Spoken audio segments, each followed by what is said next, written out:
Headlines समटियूं आंखे आगाह कंदा हलूं। काज़ी अहमद भरसां तेज़ रफ़्तार ट्रालर जो रक्षा खे टक्कर सबबि ॿ सॻा भाइर फोत थी विया आहिनि।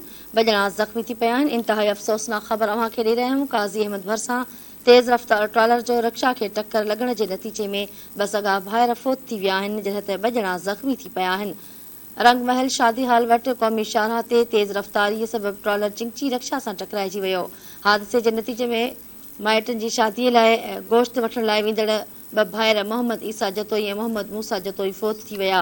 इम्तियाज़ मल्हा ऐं साईं बख़्श जतोई सख़्तु ज़ख़्मी थी पिया। अव्हांखे अफ़सोसनाक ख़बर ॾेई रहिया आहियूं, जिन खे काज़ी अहमद इस्पताल मुंतक़िल कयो वियो आहे।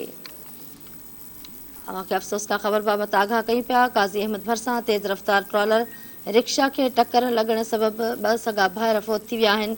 ॿ ॼणा ज़ख़्मी थी पिया आहिनि। रंगमहल शादी हाल वटि क़ौमी शाहराह ते तेज़ रफ़्तार सबबि ट्रॉलर चिंकी रक्षा सां टकराइजी वियो आहे। हादसे जे नतीजे में माइटनि जी शादीअ जे लाइ गोश्त वठण लाइ वेंदड़ ॿ भाइर मोहम्मद ईसा जतोई ऐं मोहम्मद मूसा जतोई फोत थी विया आहिनि, जॾहिं त इम्तियाज़ मल्हा ऐं साईं बख़्श जतोई सख़्तु ज़ख़्मी थी पिया आहिनि, जिन खे काज़ी अहमद इस्पताल मुंतक़िल कयो वियो आहे।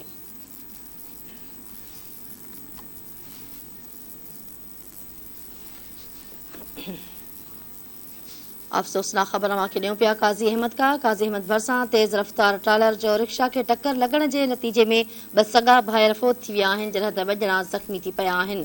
रंगमहल शादी हाल वटि क़ौमी शाहराह ते तेज़ रफ़्तारीअ सबबि हादिसो पेश आयो आहे। हादसे में चिंची रक्षा में वेठल हादसे जे नतीजे में मिटनि जी शादीअ लाइ गोश्त वठण लाइ वेंदड़ ॿ सॻा भाइर फोत थी विया आहिनि।